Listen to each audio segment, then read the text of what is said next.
Right, so we're now going to have a brief look again at the history of Israel.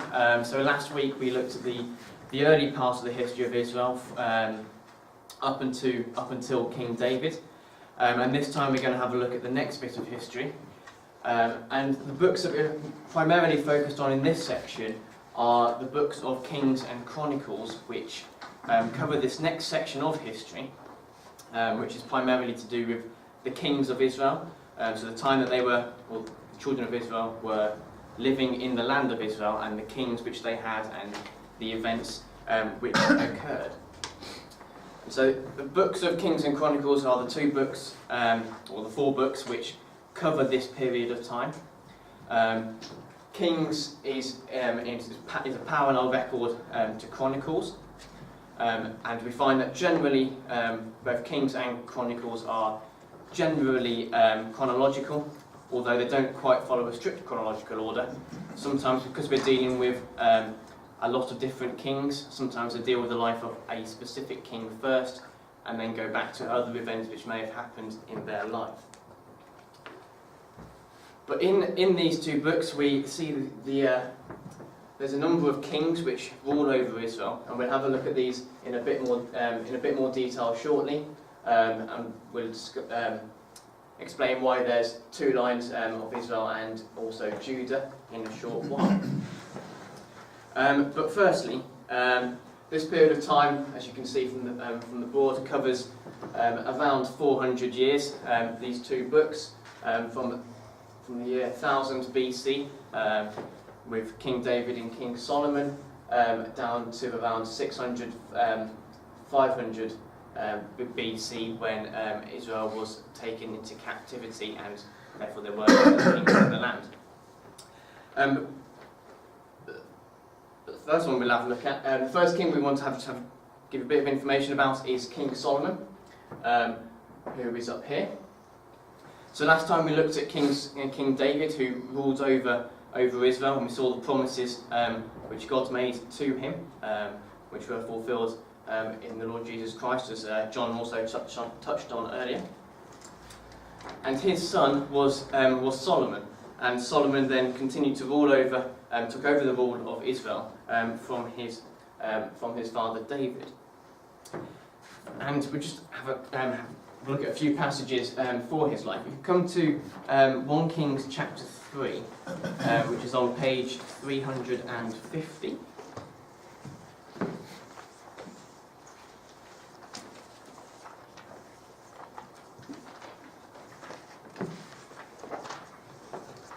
So, as we touched on last week, King David was made king of Israel by God. He was picked by God and made king. And then Solomon took over the rule. And in 1 Kings chapter 3 and verse 3, we read, Solomon loved the Lord, walking in the statutes of David his father, only he sacrificed and burnt incense in high places. So basically that verse tells us that Solomon continued to follow God as David, his father, had done. He tried to follow God in his life as he ruled Israel. And as Solomon ruled over Israel, God appeared to Solomon in a dream and gave him the opportunity to ask for a blessing in his life. And Solomon asked for wisdom, and it might be something that you may be aware of, the wisdom of Solomon. Solomon was a very wise king. At the time, he was the wisest man on earth, and he had the wisdom from God. And because of that, he was able to judge the people of Israel righteously and justly. And in addition to this wisdom, God also gave Solomon great riches and glory, and the kingdom of Israel flourished under the rule of Solomon, and became very rich and very prosperous. If you just come forward a few chapters to 1 Kings chapter 10, which is on page 360, just to emphasise this point.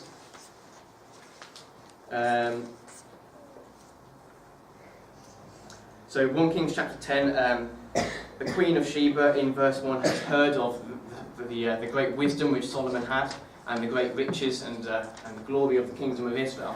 So this was something which had spread. And then in verse 4, just to emphasise the wisdom and the glory of Solomon and his kingdom, in verse 4 we read, "And when the Queen of Sheba had seen all Solomon's wisdom, and the house that he had built, and the meat of his table, and the sitting of his servants, and the attendance of his ministers, and their apparel, and his cupbearers, and his ascent by which he went up unto the house of the Lord, there was no more spirit in her. And she said to the king, It was a true report that I heard in mine own land of thy acts and of thy wisdom." And then if you look at the end of verse 7, she says, "Behold, the half was not told me, thy wisdom and prosperity exceedeth the fame which I heard."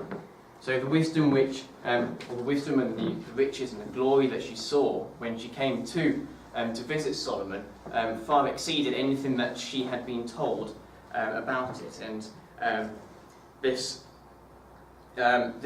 reign of Solomon, which we won't look at now, but we can see types into the reign of the Lord Jesus Christ in the future. And of course, we've mentioned types and echoes before, but we see one of these here where there's a final fulfillment, there's a prophecy into the time of the Lord Jesus Christ.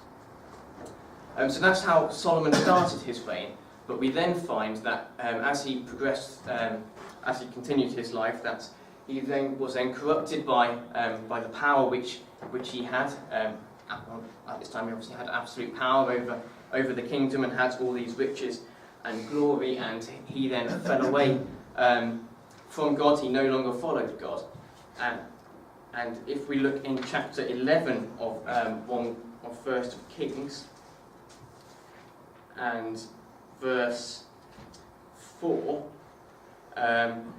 we read, "For it came to pass, when Solomon was old, that his wives turned away his heart after other gods, and his heart was not perfect with the Lord his God, as was the heart of David his father." So we saw before that his heart was perfect initially. Before God, he tried to follow God in his life. But we see here that he has changed, and he was no longer following God as he had before. And as a result of not following God, in verse 11, God punishes Solomon.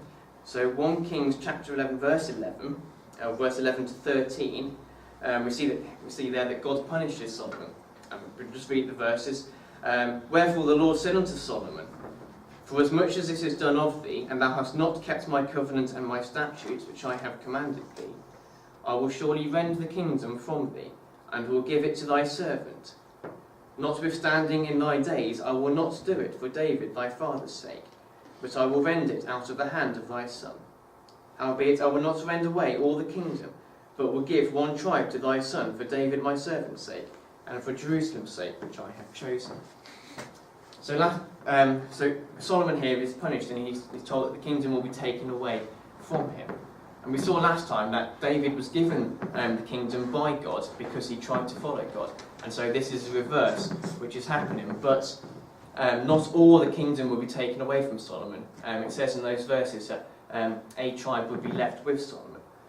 And so after the death of Solomon, Solomon's son Rehoboam decided to raise the taxes within Israel, which caused an uprising. The people of Israel didn't like the taxes being increased, and so that they rose up against Rehoboam. And God had said that he would do this. That he, if we had to look further on in the chapter 11, God said that he would raise up people against Solomon to take the kingdom away from him. And one of these key individuals of this uprising was Jeroboam, who then ruled over the nation of Israel. And because of this uprising, the nation of Israel, as we see it here in the time of Solomon, which was all the way from Dan up here down to Simeon, Judah in the south, they were split. Some stayed with Solomon's son Rehoboam, but others followed Jeroboam because of the things which Solomon had done. And so the kingdom was split into two sections. The southern section was Judah and Benjamin and Simeon. So that was the southern kingdom, which was known as Judah, and because of the predominant tribe at the time was Judah. And the other section of the nation of Israel was the northern section, which is all these tribes here, and that was known as Israel or Ephraim. And so from this time on, there was then the two nations in what we now know as the land of Israel, and that's why we have these two lines of kings. And so the one line, the nation of Judah, followed the line of King David. So Rehoboam, we said, was Solomon's son. His son was Abijah, and as we go down the line of the nation of Judah, it's the same genealogy, the same family ruling over the nation of Judah. And within that nation there were a number of good kings who tried to follow God in their life, those who worshipped God, and there were those who did not as well.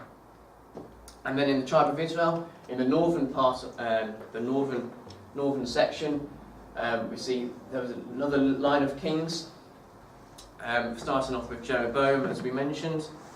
However, these were not all of the same family. In the northern kingdom, there were many uprisings. Many people killed a king to take power. And majority of these kings, well, all of those kings on this side under Israel, they didn't follow God, and they didn't worship God, but instead they went after, they worshipped other gods rather than the God which David and Abraham had served. And so as we go through these kings, the nation of Israel gradually, consistently turned away from God. And as we've just seen in 1st of Kings, because Solomon had turned away from God, the nation was taken from him. And so eventually, in 722 BC, the nation of Israel was captured, or was attacked by the Assyrians, and they were taken into captivity, and the nation was destroyed. But within the same time period that we're considering, whilst there were kings which the books of Kings and Chronicles primarily deals with, you will see over here that there were also a number of prophets at the same time. And we saw last week the role of prophecy, how the prophecy was there to foretell those things that were going to come to pass. Showing those things which were going to happen, and telling the people God's punishments on them if they did not follow God. And so as we go through the duration of the nation of Israel in their land, there were many different prophets which God sent to teach the people, to teach them how they should be worshipping Him, and also to tell them about the destruction which or the prophecies which would happen in their lifetime and beyond. And we'll have a look next week at what these prophets prophesied about, and what their role at this time was in more detail. And then in a couple of weeks' time as well, we then continue with the history, looking more predominantly at the line of Judah in a bit more detail, with the key kings in this line, those who try to follow God. So next week we'll predominantly be looking at Hezekiah, and then the history after Israel had been destroyed, down to when Judah was also destroyed. And I forgot the slide earlier. So when we said the kingdom was split into two earlier, I said the southern kingdom was Judah and Benjamin, so that was the two tribes at the bottom, and then the northern kingdom, which Israel or Judah, was the remaining tribes at the top of that map. So that's a very brief detail of the history of Israel from King David to the destruction of Israel. And I say next time we'll have a look at the last bit of the section of the Kings and the Chronicles. So we're going to have a look at a few what we call fundamental principles